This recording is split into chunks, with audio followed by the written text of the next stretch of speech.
U.S. presidential elections are around the corner. A lot of people ask me, saying, Pat, who do you think is going to be the Democratic nominee to face off Trump? So today, I'm going to tell you a few different things. One, I'm going to give you the history of the last 100 years. Who won presidency? What was the score? Was there another candidate? We're going to talk about today's issue in the back here on what matters when it comes down to the debate. And last but not least, if I was a campaign manager, I got 10 points here on what it's going to take to win 2020 presidential election. So let's get right into it. By the way, this is going to be probably the most technically challenging election to win because the moving parts today are way more than they've ever been. So strategically, winning this one is like winning a war in ways no country or nation has ever had to face.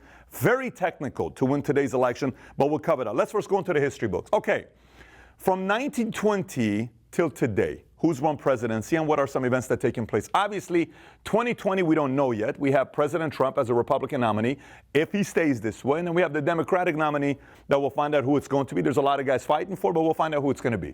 2016, Trump beats Hillary Clinton, 306 to 232. Then it's Romney, Obama. Obama wins 332 to 206. McCain, Obama. Obama wins 365 to 173. Kerry went against Bush Jr. in 2004, 286 to 251. Bush wins. Bush Jr. against Gore, very close one. Nader was also competing in this one.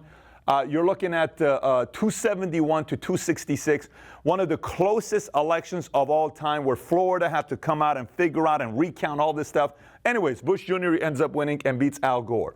1996, Bob Dole against Clinton. Clinton wins Bill 379 to 159, a landslide. And Bill Clinton also beat Bush Sr. 4 years prior to that, 370 to 168. And in that year, 1992, there's an interview done with George Bush Sr. before he passed away.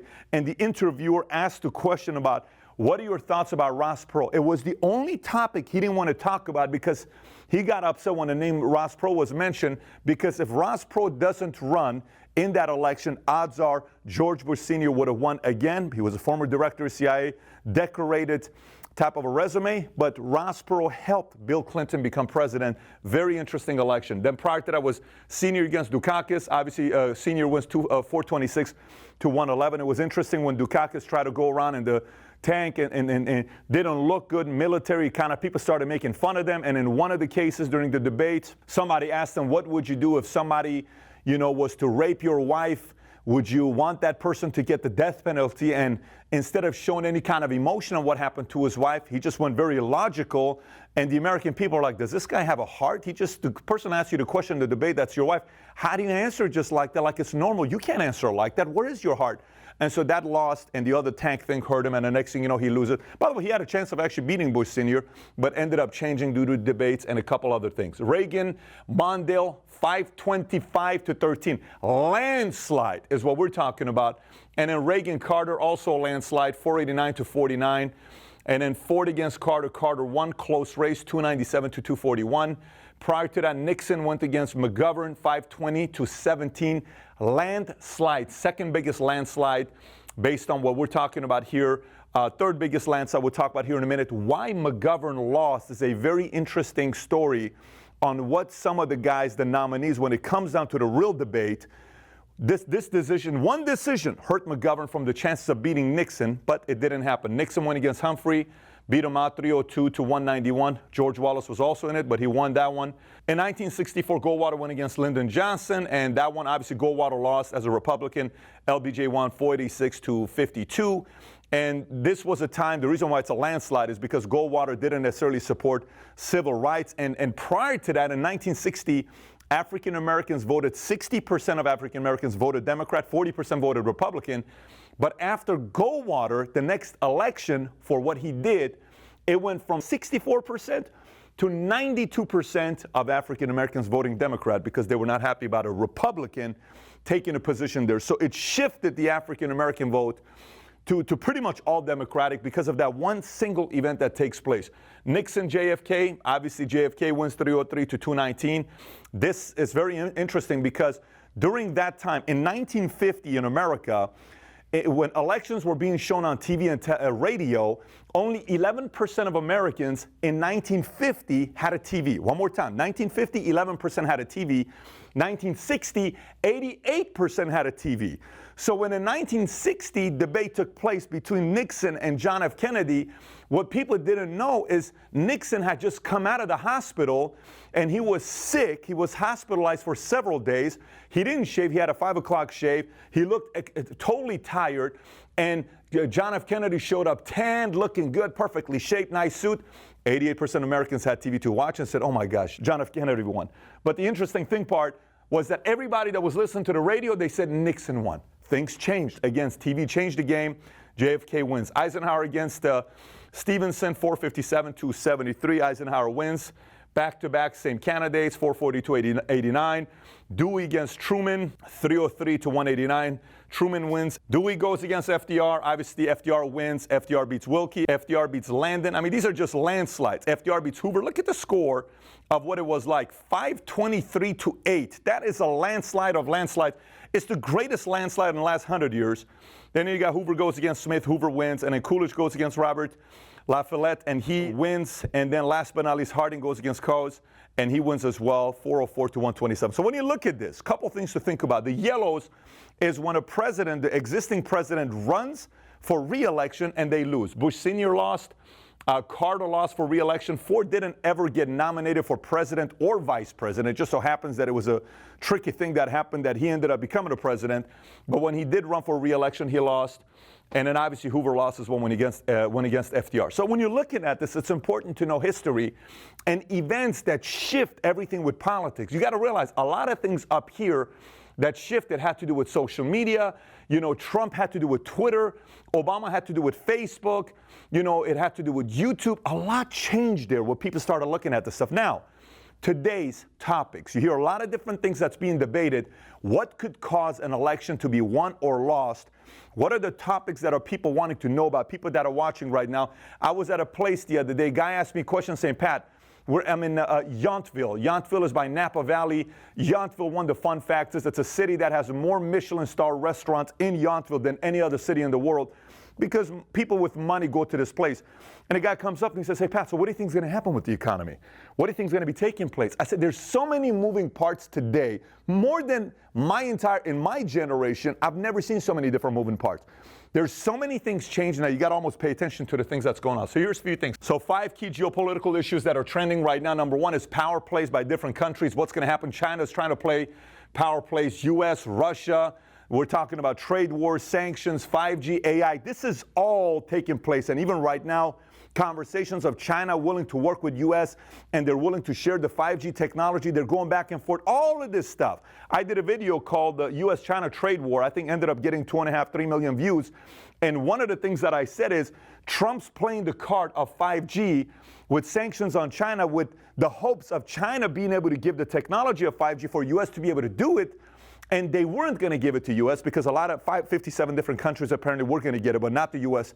But now China's kind of starting to be open to because the whole Made in China 2025 plan to become the largest, most powerful empire in the world is kind of shifted just because of sanctions that we have. So we don't still know what's going to happen here, but it's definitely one of the issues. The second point is global economic risk, which is the market crash. That a lot of things pending with a market crash. That could definitely hurt Trump because Trump is always using the economy card. So if it doesn't work for President Trump, that's going to hurt him. Obviously, Brexit, EU, Iran. Iran is not backing down. I mean, they're not sitting there saying, okay, U.S., let's find a way to negotiate, and the whole controversies with what just happened. The foreign minister, if you haven't seen the sit down with CNN, one of the commentators on CNN sits down with the foreign minister of Iran, Mohammad Zarif, you should hear how he answers just the first 2 minutes. Matter of fact, Kai, let's put the link below. Very obvious. He's not being cocky, arrogant. He's just saying, if you want to go to war, we're ready. Let's do it. But we're not backing down. So rather than expecting them to say, let's sit down and negotiate, they're not willing to do that. So that could be friction, especially during a time like this. Point number 3, Saudi stresses and global energy market. Obviously, we know what happened with Saudi recently, where they're blaming Iran, Yemen, who did it? We're not taking responsibility. Then how did you get a strong, drone like this to be able to attack? That's not possible to go hundreds of miles. People, regular guys, can't have the kind of money to be able to have a drone like that. And Iran is saying it's not us. They said they did it. We don't want to investigate it. And it's, again, oil. Who's going to have the power of oil in the Middle East? Iran, Iraq, Libya, terror attacks. A lot of that is in the same place. And then 4 is an eventful year for Latin America. Mexico has a new president who's somewhat like a Bernie Sanders socialist. Brazil has a new president that's somewhat a Donald Trump capitalist. He's changing the game over there with capitalism. Venezuela going through what they're going through with Maduro, and there's still friction there with oil. So Latin America has a lot to do with the election. And then pending war that anytime anything could take place. There's a lot of moving parts right now. President Trump is obviously saying that he is very hesitant to go to war. A lot of people are saying, we got to go attack, we got to go attack, we got to go attack. He's kind of holding back because he's never been for war. If there's one thing about him the last 30 years, he's never been for war, and he's trying to avoid it from going, but we'll see what's going to be taking place. So then there's other issues. Immigration. You hear people talking about immigration. What are we going to do with this wall? What are we going to do with, crimes and ICE and the kids? All these things are topics that these candidates are going to talk about. College debt. Elizabeth Warren is talking about the fact that she wants to help kind of the 42 million students that have the debt to wipe theirs out. But Bernie Sanders going to a whole different level saying, I want to wipe out $1.6 trillion and let's write it off. Let's just eliminate all of it. So, it sounds noble, but can we afford it to say $1.6 trillion? Because is the issue the debts that we write off, or is the issue colleges? Why are they charging so much? Why does it cost so much to go to school? Maybe it's not a debt issue. Maybe it's a price issue that colleges need to change their pricing, but that's going to be coming up. Medicare for all, you hear a lot of people saying, who raise your hand if you're Medicare for all, they raise their hands automatically. They're in a category when they do that. Then you got the Green New Deal, marijuana legalization. It's not as big as it was before because it's pretty much being accepted by a lot of states. UBI is going to come up. It's one of the reasons why Andrew Yang came up, because at least he came up saying, this is my plan. He went from no one knowing who he is a day before, and then all of a sudden everyone's saying Andrew Yang, Yang Gang, created a ton of momentum, passed up by a lot of people. I think he's number 4 right now as one of the candidates. Then it's criminal justice, cybersecurity, electoral college, guns, medication, military, a lot of these that will come up. Now, here's my ideas when it's coming down to 2020 election. If I'm looking at who's winning today, there's 10 things I'm going to be thinking about. If I'm on the Democratic side, obviously I know who I'm facing off, and the easiest way to try to beat him is maybe the impeachment thing. But this whole campaign of impeaching can backfire so much because it backfired on Republicans years ago, and it hurt them for a long time. So if they do this whole impeachment process of needing 2/3 of Senate, while the Senate majority is Republican, to be able to beat the Senate majority at a time like this, you got to be able to control the House. And it's just not as easy as they're making it out to be. So I'm surprised, quite frankly, myself, that Nancy Pelosi is going out there being that public about being able to do something like this, knowing the results are, you got to convince the Senate 2/3. How are you going to do it? You may be able to have it in place, but you can't finalize it. So it's a move that the only time it makes sense to go and propose impeachment is if you are certain you have all of it in place, and they don't. So it's way too risky to do that. But let me give you a couple things. Impact. 2020 election. Number 1 is matchup. Let me explain to what I mean by matchup. In sports, basketball, if I am the best team in the NBA and I have a great center and I'm facing you, if you don't have somebody to match up with me and I'm the best player, you're going to have a hard time competing against me if I'm the most dominant team in the league and it's because of a big man and you don't have nobody to face off against me. There's got to be some kind of a matchup there, right? So the matchup's going to be Obama goes against McCain, young. McCain has a bigger resume, but people are like, I don't know, McCain doesn't excite me. Nice man, good resume, see the video, POW, respect. But Obama gets up there and talks and smiles, and wife smart and both, and man, I just feel good. Matchup. Favor, Obama. Matchup, Bill Clinton, Bush Sr. Bush Sr., he's the typical guy that's, been in politics for so much and been in CIA, and man, he's so like part of the institution and he's part of the swamp. Do you want somebody like that? Or maybe you bring somebody like a Bill Clinton who's young and vibrant, and at the time Hillary was like also pretty powerful with it. Matchup, right? And the matchup was, and there was also Ross Perot that kind of helped out. Reagan, Carter, oh my gosh, Reagan, dream, America's the greatest country in the world, and Carter's like, well, we are not the best nation, we got some work to do. It's the matchup, right? So who's going to match up best with Trump? Watch this. I wrote out a chart here, okay? Meaning far left, liberal, far right, Republican. Let's put the furthest right, Ted Cruz, right? Ted Cruz is pretty much conservative in every policy you can think about, far-right conservative. Let's just say Ted Cruz. Prior to that is Reagan, right in the middle of him and Trump. Trump is, in my eyes, not really a Republican. I see Trump more as an independent, leaning right. It's really what he is. Like certain issues that many Republicans are like, what are you talking about? You're okay with that? Yeah, I'm okay. It's not even an issue. I don't want to talk about it. So if we put Trump here, and we put Bill Clinton somewhat left, okay, when he became a president, he wasn't far left. This is why he was good, where a lot of people liked him, minus Monica Lewinsky. He actually wasn't a bad president. He was a good president. And he was okay with Newt Gingrich. And I know some people always comment and say, how could you say he was a good president? He was willing to go across the aisle and say, Newt, what do we want to do about this? And Newt's like, this economy works. And then boom, the economy was doing really good. Obama's probably, people thought Obama was way more socialist. He's not socialist. He's probably a little bit left than Bill because he came out with the Obamacare. And then it's Warren to the left of Obama, and then it's Sanders to the left of Warren. So when you look at this and say the Democratic chairman or campaign manager or whoever it is that's watching this, DNC chairman's watching this, he likes far left. But today, far left is going to lose the people in the middle. Trump won because a lot of the people in the middle said, okay, I can go this way, okay? I'll go this way.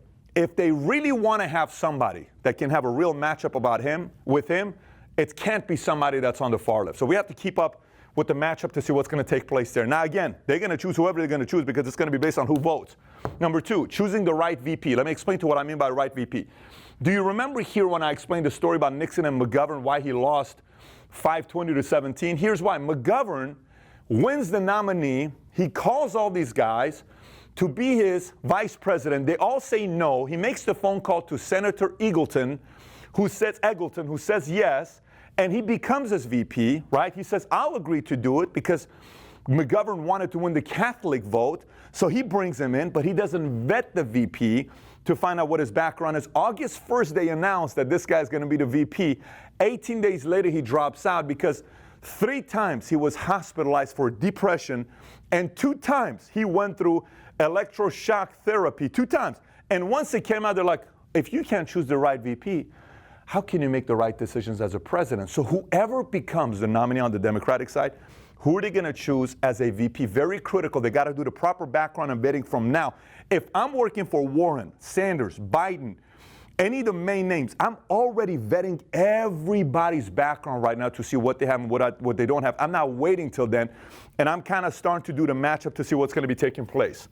Next, anti-campaign versus pro-campaign. You're seeing a lot of people saying, all I know is when it comes down to the day of voting for a new president, as long as Trump's not president, that's what matters. Okay. Raw, awesome. It may sound exciting, but that campaign doesn't win. Let me explain to you why it doesn't win. Because anti doesn't necessarily mean we know your plans.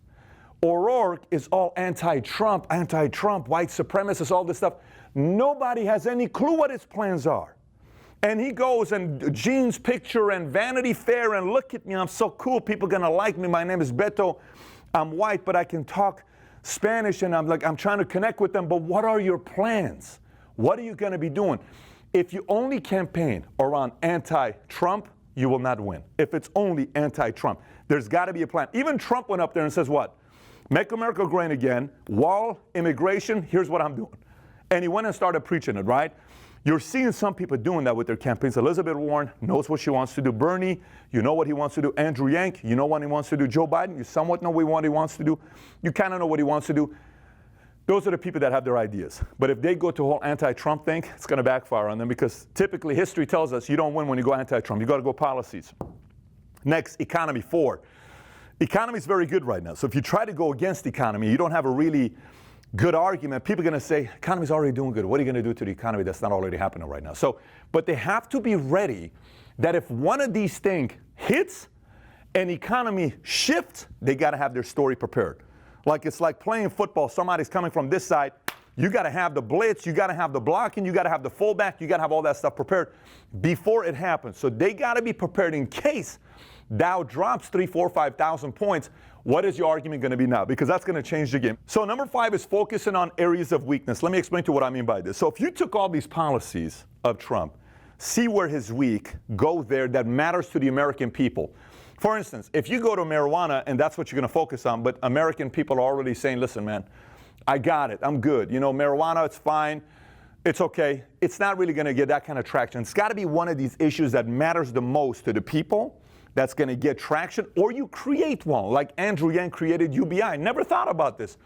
AI's coming. If it comes, it's going to take jobs. We're going to lose trillions of dollars of jobs. We need to give everybody $1,000. And people are like, remember the first time you heard about it? You're like, $1,000 a month. How can we afford that? And it's like, well, maybe that makes sense. He had a plan that no one was talking about. Then everybody started doing research that brought a lot of publicity to him. Now he's being interviewed all over the place because his topic resonated with a certain audience. So let me give you an example here. Obama is debating Hillary. There's a very special moment there. The moderator asks Obama a question, says, hey, Senator Obama, you've been accused of plagiarizing and using other lines of other people they use in their own debates. In this state, this person used these lines and you used it. What do you think about the people that are saying you are plagiarizing your message and it's not really you, you're using other people's message? And Obama got up there and says, look, there's really two lines that I used. It was this line and it's this line. And it was used by this guy. My campaign manager, whom I trust, told me the language of what we want to do is this is what we want to do, and these are some of the things that we may want to talk about. And I used the line. Yes, I did. I did use the line. But here's what I want to do. I hope this debate is not going to get petty, and we're going to talk about lines rather than policies. I'd much rather spend time on policies, and he starts going through listing his policies. Brilliant. He went to what matters to the American people. It says, because American people want to be able to figure out right? Policies. Then Hillary, you know, what do you think about this? And she says, well, you know, Barack, I can appreciate that. You have a very good way of speaking and communicating to people. You're a great speaker. But look, if you're going to go out there and plagiarize, it's not really what you stand for. It's just like being Xerox, your copy machine. She says that. Then Obama says, that's not what that is, Hillary. Like, it's a shot. So that moment, people are like, she went for a shot and he went for policies. We know who ends up winning, right? So if you're going to go a direction and get away from weaknesses, you have to be able to go back and stick to policies. A lot of people don't know how to do that. We'll see who's going to be able to do it at this time. 6, likability matters. People like Obama. They just did. People like Bill Clinton. People like George Bush. You know, people liked, Reagan. People liked some of these candidates. People like JFK. Now, Trump, his audience likes him because he's tough. That's still a part of likability. It's not like, because Trump's the guy that's not, you don't just like Trump. You either love him or you hate him. It's a love-hate relationship, right? But the people who like him, they love him. It's like, oh my gosh, he stands up, he's going to go against Swamp. He still has a high likability score with the people in his party. And it's increasing in certain areas and decreasing in certain areas, but likability matters as well. So when you look at the candidates, who's likable? 7, debate approach. Dirty or clean? You know, you look at the games, like if people try to play the game against Trump, the way Trump is playing it, and you say, I'm going to go after him the way he goes after people. But if it's not naturally part of your approach, you're going to fail because Trump has been Trump for 70-something years. He's been witty for 70-something years. He didn't take a book on masterclass or go watch a video on YouTube saying, 20 steps to being witty. You don't learn how to be witty. You either are witty or you're not witty. So if you try to go at him with being witty, you're going to lose. Just ask Rubio and Ted Cruz. They couldn't do it because it doesn't work if you go at it with them that way. It's not. You got to go, look, I understand you want to go this direction. Here's the policies. But look, in reality, look what's happened in these 3 areas that you haven't paid attention to. Let's focus to policies. So if I'm competing against him, I'm saying, let's focus here. American people want to know this. Let's focus here. Let's focus policies. He's going to be confused, but he's playing your game. Like in sports, if you're going against somebody, you want them to play your game. Now you play their game. You play their game. They've been playing their game longer than you. You're going to lose. Make them play your game. We'll see if he's going to do that or not. They're going to do that on number 8, social media team. It's very important right now. Whichever candidate's got a strong social media team is going to matter. Social media team is so important today. Obama has a strong social media team. Trump has an incredibly strong social media team. Quick videos, quick edits, creative ideas, videos.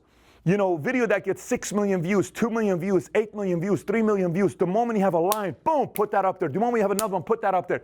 Social media team is going to be very, very critical because, you know, when we're talking about 88, Nixon went against JFK, and there was not 88. The 88% of TVs, people had TVs in America in 1960 versus 11% in 1950. Social media, video. Oh my gosh, did you hear what? Elizabeth Warren just said to Trump, oh my goodness, did you hear what Bernie said? Did you hear what Biden just said? Did you hear what? Because that's the videos. Viral. Share, share, share, share. Social media team. And the 9 is work ethic. When you look at Trump versus Hillary Clinton, Hillary Clinton did 63 rallies. Trump did 132 rallies. You can't compete with 132 rallies if you're only going to do 63. Every time you saw President Trump, another Facebook Live, another Facebook Live, another Facebook Live, one Facebook Live, Hillary. Another Facebook Live, another Facebook Live, another Facebook Live, one Hillary. You can't compete with those kinds of numbers. And last but not least is media. Here's the thing about media. You know how people say, well, everybody on the left, and the media is on the left. They are, just so you know that. The only TV station that's on the right is Fox News. Everybody else is on the left. Every one of them is anti-Trump. Let me explain to you what happens here. So one time I'm listening to this guy, Morning Joe, okay? He works for MSNBC. And he grew up conservative, but he went to a very liberal school. He made the most incredible point. He says, I went to a liberal school.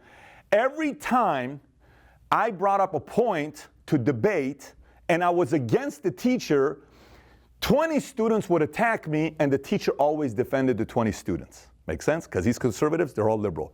So the teacher would say, Larry's right, Bobby's right, Jackie's right. Joe, how do you know if you're right? Because the teacher's liberal, because the school's liberal, and everybody else in class is pretty much liberal, right? He said, here's what ended up happening. Every time the teacher agreed with the students didn't need to go do research to make their argument stronger because the teacher already agreed. But every time they disagreed with me, I had to go make my argument stronger. Boom, I got better in debating. They did not. Point. All the guys in the media, they get up and say, if Biden went against today, they would win 56% over Trump. What they don't realize is when you put as if Biden or Warren or Sanders already has an edge against Trump, you know what you're doing. Let me explain to you what this media is doing. You make Democrats not come out to vote. You make liberals not come out to vote. And conservatives watch this on CNN or MSNBC or ABC and they say, oh my gosh, we're behind. Guys, get everybody, go vote. So what media doesn't know is, even though they're going to be pro whoever on the left, they're going to hurt the left because all they do is defend the left and voters don't come out because they think it's already done. If I'm the chairman of either one of those political sides, I'm calling media saying, stop saying we're ahead. Stop saying we're ahead. Guys are not coming out. You got to say we're behind because the person that's going to win the 2020 election is the underdog. Trump was the underdog. Obama was the underdog. Last 2 presidents, the underdog has won. The underdog is winning. Go last 4 presidents. Bill Clinton was underdog. George Bush was underdog. The underdogs are our last 4 presidents. If the media wants to help seeing who wins the next election, you better produce an underdog mentality. If you do, you have a shot. If you don't, your next president in 2020 is going to be Donald Trump again. So now, these are my thoughts. Here's what you have, history. These are the issues. You got the 10 things that I'm sharing on what needs to happen in 2020 to see if there's going to be a fight for who's going to be our next president in the United States. If you want to get the PDF of today's episode and you're in the United States, if you're in U.S., you can text this number 310-340-1132, 310-340-1132. Text us and type in 2020 election notes. We'll send you back the PDF. You can take a look at it and do whatever you want to do with it. If you want to watch a couple other videos that have to do what I talked about, there's one video that I just produced. It's the U.S.-Iran relationship, history of U.S.-Iran relationship. The thumbnail is here. Click here to watch it. And if you've been kind of following some of the stuff that's going on with 5G, U.S.-China trade war, if you still haven't watched the U.S.-China trade war, I'm going to put that video here as well. This is an older one. If you watch it, go watch the Iran one if you haven't yet. But I do. If you want to watch both of them, click on them here. And if you haven't subscribed to the channel, please do so. Want to hear your thoughts? Comment below. Take care, everybody. Bye-bye.